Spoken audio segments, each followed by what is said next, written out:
Bismillahirrahmanirrahim. Assalamualaikum warahmatullahi wabarakatuh. Waalaikumsalam warahmatullahi wabarakatuh. Amin ya rabbal alamin. Alhamdulillah. Jadi ini sebenarnya tidak nafsu makan ini ada beberapa gejala. Pertama kali adalah demam. Biasanya gejala demam, meriang, kemudian semua tidak merasa enak istilahnya. Badan agak-agak gemeter. Kemudian ada yang memang langsung orang tersebut tidak mempunyai nafsu makan, ada langsung nggak ada keinginan untuk makan, jadi perut itu kayaknya penuh aja rasanya seperti itu sampai seharian, sampai kadang 2 hari kayak gitu. Nah itu penuh aja, jadi ada yang seperti itu. Ada juga yang dia kepengen makan tapi fisiknya fisiknya nggak terlalu sakit, tetapi dia pengen makan. Nah pada saat dia lihat makanan nggak nafsu makan, atau makan itu sudah di mulut itu langsung nggak enak ya rasanya, seperti itu, entah itu pahit, entah mulut itu seperti terbakar, seperti itu rasanya aja ya, rasanya seperti minum air panas itu. Nah, seperti itu. Nah itu memang kalau dibilang itu sakit, sebenarnya itu bukan penyakit utama, bukan penyakit utama. Biasanya itu sakit karena stimulus dari penyakit utamanya, gitu, bukan efek ya, penyakit tambahan atau ya seperti itu. Jadi biasanya dia ada demam, panas, badannya panas, kemudian kalau orang bilang panas dalam. Nah biasanya ini boleh saya memberikan gambaran adalah perut itu sebenarnya rasanya penuh. Nah rasa penuh itu berarti zat asam yang ada pada lambung itu tidak berfungsi dengan normal. Maksudnya zat asamnya berlebih atau malah tidak ada? Nah, kalau itu zat asam tetap ada. Tetap ada ya. Cuma di lambung itu mengeluarkan antinya zat asam istilahnya. Jadi antinya zat asam itu yang punya hanya Allah aja. Ya. Kenapa ya seperti itu? Zat asam itu kalau agak berlebih kan menjadikan orang itu lapar sebenarnya. Oh malah lapar ya Pak? Ya.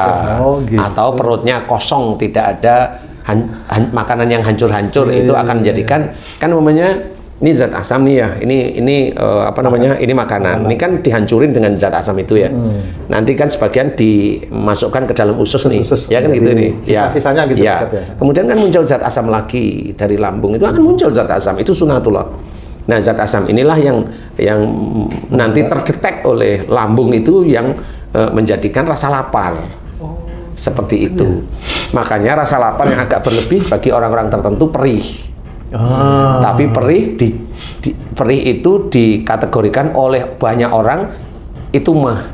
Nah, belum tentu itu rasa lapar yang muncul itu Pak. Bisa aja itu rasa lapar yang muncul karena memang dia harus makan menurut tubuhnya. Menurut tubuhnya. Nah, kalau memang perih itu terus-menerus berjam-jam sampai seharian, nah itu baru dikatakan mah lah kasarannya. Tapi itu sebenarnya ya perih bukan karena asam lambungnya naik.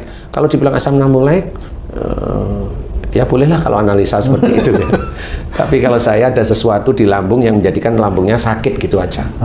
Ya, nah pada saat seseorang itu ada anti asamnya yang di lambung itu, sehingga orang itu tidak merasa lapar.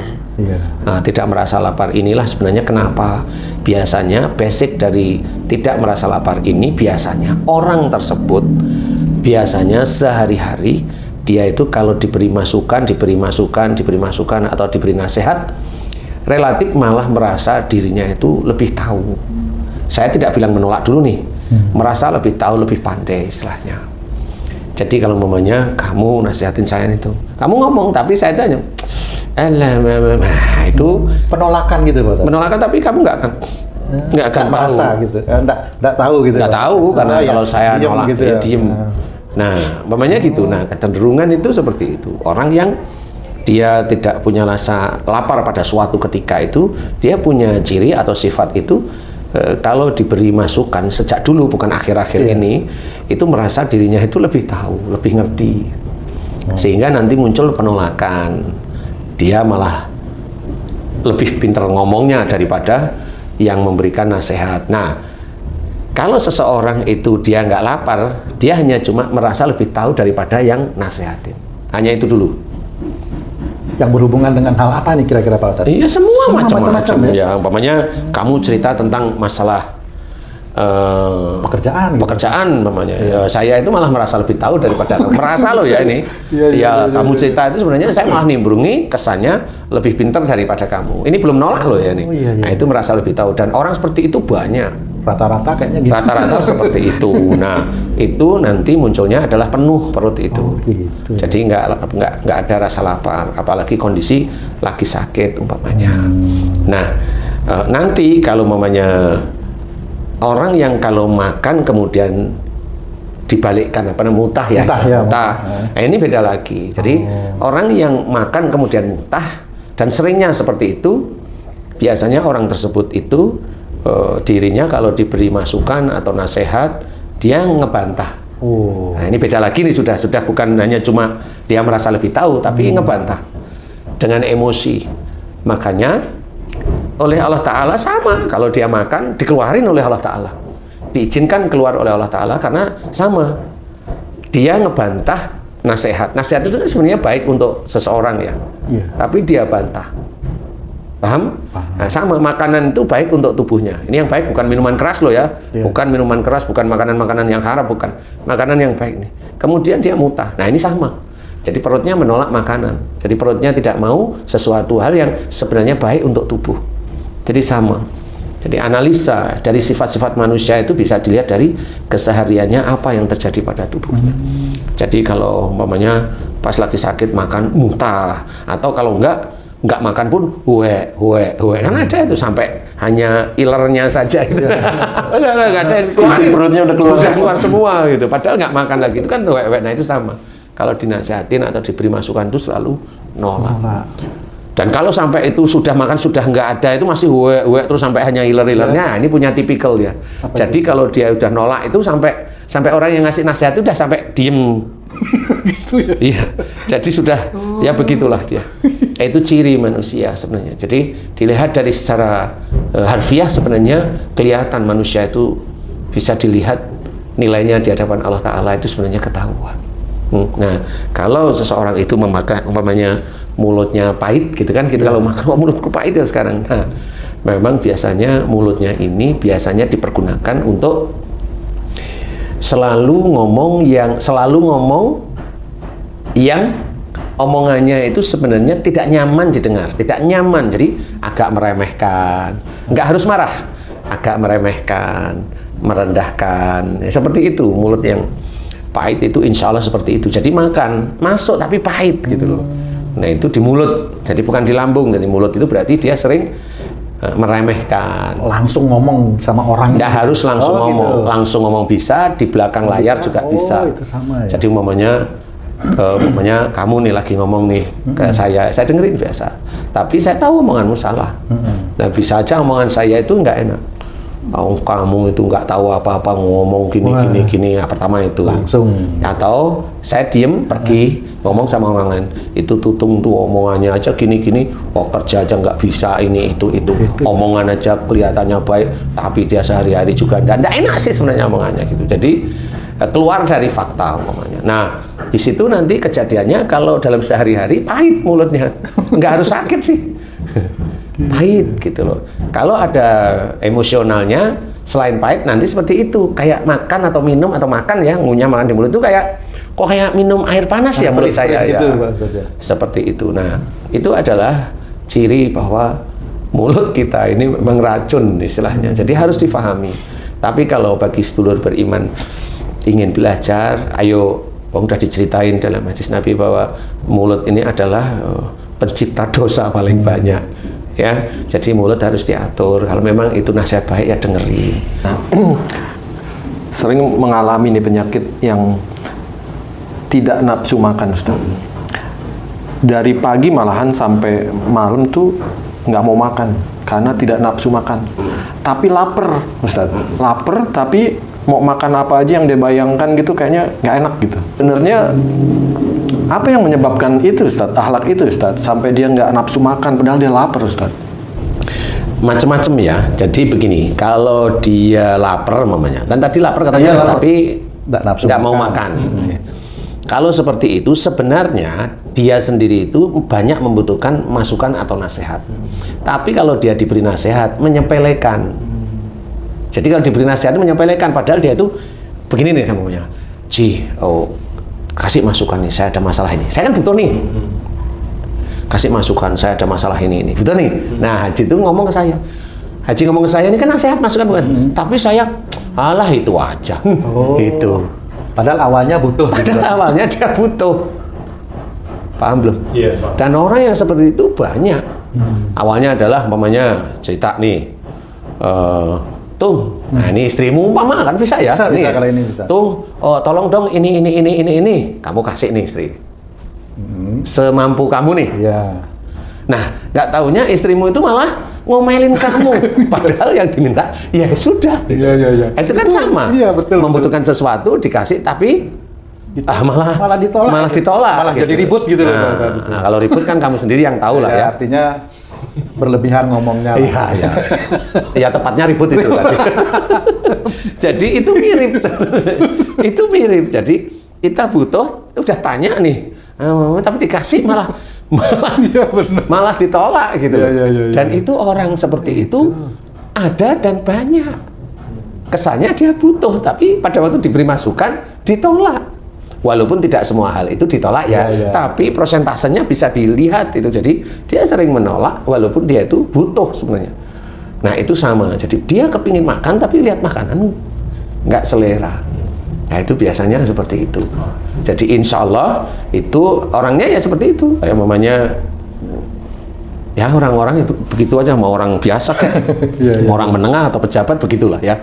Butuh nih dinasihatin malah keminternya muncul, atau dia tidak reken, atau malah nyalain yang ngasih nasihat kan seperti itu ya. Nah itu istilahnya dia lapar tapi dihadapkan makanan yang dia suka, matanya itu nolak, nggak butuh istilahnya. Jadi itu cara Allah aja agar seorang itu menghormati orang yang memberikan masukan. Ya, nasihat itu kan baik, makanya itu adalah keluar dari jalur syariat. Jalur syariatnya yang mana? Wa idza quri'al Qur'anu fastami'u lahu wa ansitu la'allakum turhamun. Jadi itu yang menurut syariat. Artinya apa? Jika diperdengarkan ayat-ayat Quran, maka dengarkan, perhatikan agar kamu mendapatkan rahmat atau beruntung. Diperdengarkan ayat Quran, salah satunya nasihat itu, Ustaz. Betul. Karena ayat-ayat Quran kan juga banyak nasihat baik sebenarnya. Jadi kadang-kadang dibacakan nggak sesuai apa yang namanya nasihat, Ustaz. Ya, Ayatnya nggak pas gitu. ya itu kan beda pendapat aja. Tapi beda pendapat kan nggak ada masalah selama tidak keluar dari garis syariat. Kan seperti itu. Jadi boleh nggak ada masalah. Tapi intinya adalah mendengarkan ayat Quran itu malah bagi kita yang Muslim memang harus didengarkan, diperhatikan. Apalagi nanti ada yang menjelaskan, seorang guru, seorang ustadz, seorang kiai, dengarkan baik-baik. Kalaupun mamanya yang mendengarkan ada salah dalam mentafsirkan, jangan marah dengan yang begitu. Itu khilafiyah yang kadang beliau tidak sengaja mamanya, atau karena ketidaktahuan, kan gak ada masalah sebenarnya. Jadi bukan terus dihajar dengan keluar di YouTube. Lah untuk apa? Kan gitu ya. Berarti dia sendiri nggak yakin dengan agamanya, atau dia merasa benar. Berarti kalau dia merasa benar, dia tidak merasa punya dosa. Nah, orang yang merasa tidak punya dosa, itulah orang yang dosa besar sebenarnya. Nah, itu memang harus dikasih tahu, karena banyak di YouTube itu saling menyalahkan saudara sendiri. Loh, berarti dia merasa benar. Ya nggak usah.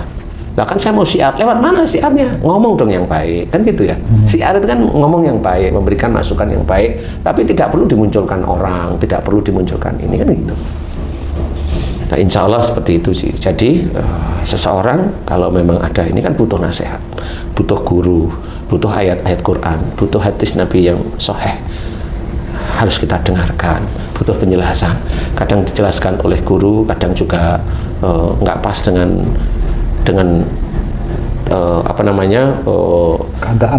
dengan tafsirnya guru yang lain. Ya jangan itu diadu, karena itu hanya cuma persoalan yang khilafiyah normal manusia aja. Ustaz, tadi kan Ustaz bilang kalau lapar itu kan membutuhkan nasihat. Gimana orang lapar dan makan terus, Ustaz? Lapar dan makan terus, ya itu beda. Oh, beda. Kalau itu memang geragas dia. Saya pikir butuh nasihat dan diterima nasihatnya semua gitu. Makan terus gitu.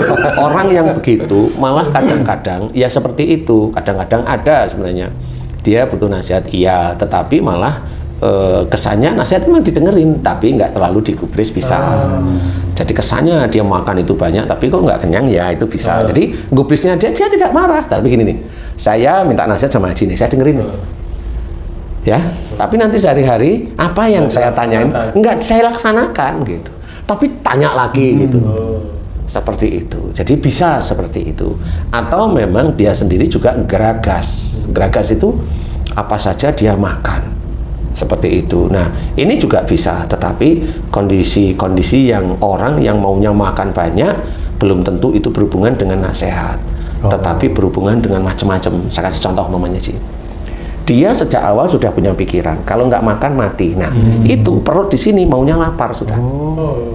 Itu sudah dia setting. Kalau nggak makan sakit, mati. Kalau nggak makan bukan sakit, mati gitu aja udah. Nah, berarti dia salah. Intinya cara berpikirnya salah. Nah, di daerah lambungnya itu pasti selalu meminta makan. Karena dia salah persepsi. Mati itu bukan karena makanan, bukan karena kurang makan atau nggak makan. Wong dia puasa juga bisa kan gitu. Nah, tapi ya itu karena settingan sudah salah, ya dia akan salah. Seperti itu. Bisa.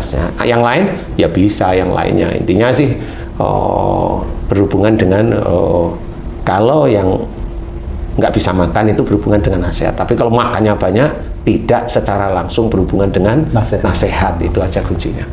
Karena itu berhubungan dengan nafsu kan begitu ya.